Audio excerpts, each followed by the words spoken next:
Okay, I've rinsed my jar, and now I'm going to add the 2 cups of sugar into the container. Always make sure that when you're using your funnels to do your dry ingredients first before you do your wet ingredients, because if you use the funnel and use your wet ingredients first, your sugar is going to get clogged up on the inside and it'll become the biggest pain of your life. So take it from personal experience. So about one, it's half, 1 full cup, half, 2 full cups of white sugar. And for the yeast, 1, 2 of basic fast rise yeast.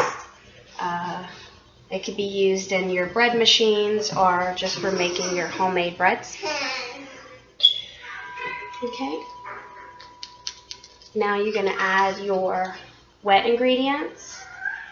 Do 2 cups shy of a full gallon of juice. That way you make room for the fermentation process and for the sugar itself. So what I'm going to do is I'm going to add 1 jar, and then I'm going to plug it up and shake. That way there's a lot of room. And there's some people that feel that you shouldn't shake your yeast, that you should just put it in or put it in a container with warm water and activate it. It is going to be sitting in a container full of hyper-sweetened juice. Your yeast isn't going to have any problems activating on its own. It's going to be left at room temperature for a month, up to a month. I mean, you may taste it at 3 weeks and find that you like the flavor, and it may need more. It also depends on the environment that you're going to be brewing in. You're going to want to be in a regulated temperature, dark area.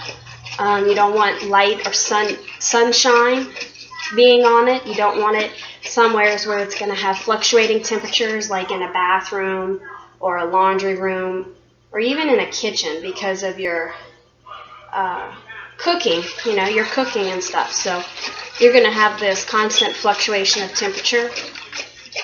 I find I put it in a closet, and it does really well in a bedroom closet. Now once I get all of the liquids in, after I shake it, this is going to take a while, so I'm not going to do the whole thing with y'all watching. But I let it sit for just a minute or two, see how much settling there is. If there's any more sugar that needs to be dissolved, then I'll shake it some more.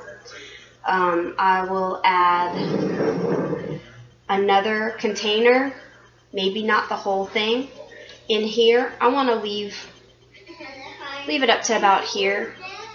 That way there's plenty of room, because it will foam when the yeast starts the fermentation process. There'll be foaming going on.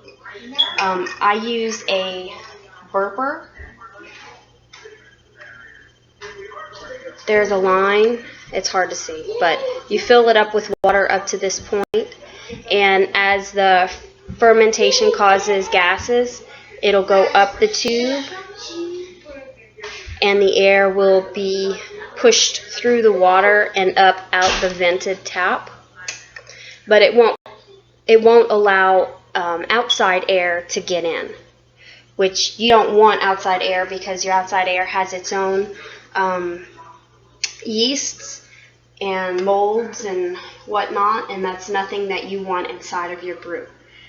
The only thing you want in here is the yeast that you put in there and the natural yeast that could come off of fresh fruit if you were to put fresh fruit. I'm going to drop like 3 raisins in here. That'll help feed the yeast. You don't have to do that. You could just do this, fill your burper with water and plug it up in your hole and put it in a nice dark place for it to continue to do its brewing. That's about it. And a month, when it is done burping, when it's no longer burping, that's when you know that it is finished. When the gases stop coming out, you know it's done. You could then siphon it off.